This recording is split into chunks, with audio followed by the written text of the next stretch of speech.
Өнөөдөр би амьдрал эхэлдэг тэр газарт ажиллаж байна. Шинэ амьсгал, анхны ойлгох дуу, хүмүүсийн хамгийн чухал мөчүүдийн дунд. Энд алдаа гаргах эрх байхгүй. Энд итгэл хамгийн үнэтэй.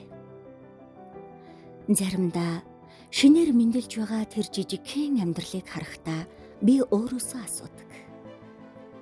Энэ мэдрэмж надад анх хизээ төрсөн болоо гэж. Тэгээд л өөрийн ирэхгүй хуучин үе рүүгээ очдог. Оюутан байхдаа сурна, ажиллана. Сурахын хажуугаар өдөр бүр тооцоо бодож, ажил амжуулж, амьдралын жижиг зүйлсийг эвлүүлж явсан.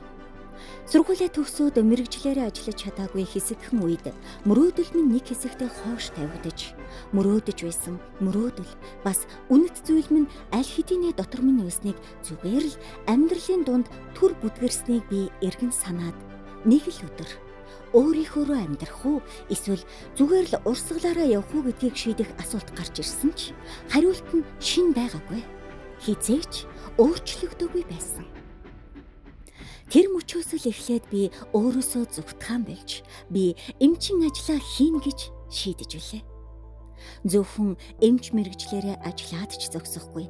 Эмэгтэй хүн айдастай биш, итгэлтэй орж ирдэг.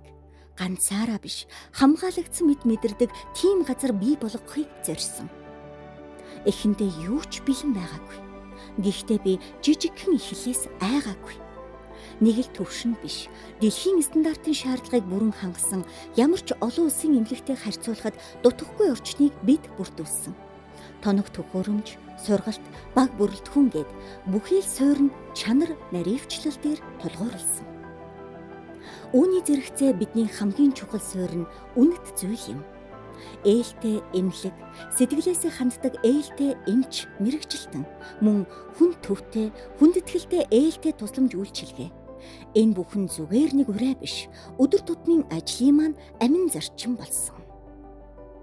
Хүмүүсийн итгэж орж ирдэг газар, тэр дундаа эмэгтэй хүн, их хүн болж байгаа тэр л нандин мөчийг мэдрүүлж чаддаг газрыг нэг л мэдхэд хоосон орон зайнаас жинхэнэ эмнэлэг болгож, дэлхийн стандартын дагуу ажилдаг, хариуцлага, чанар, итгэл дээр тогтсон орчинг олон жил дотроод хийсэн мөрөөдлөөрөө бүтээж чадсан юм. Зарим мөрөөдөл хүүхэд байхдаа л эхэлдэг. Тэр 5 настай жаахан охин байхдаа цагаан халаад өмссөн эмчийг хараад өөртөө нэг л зүйл амласан. Би эмч болно гэж.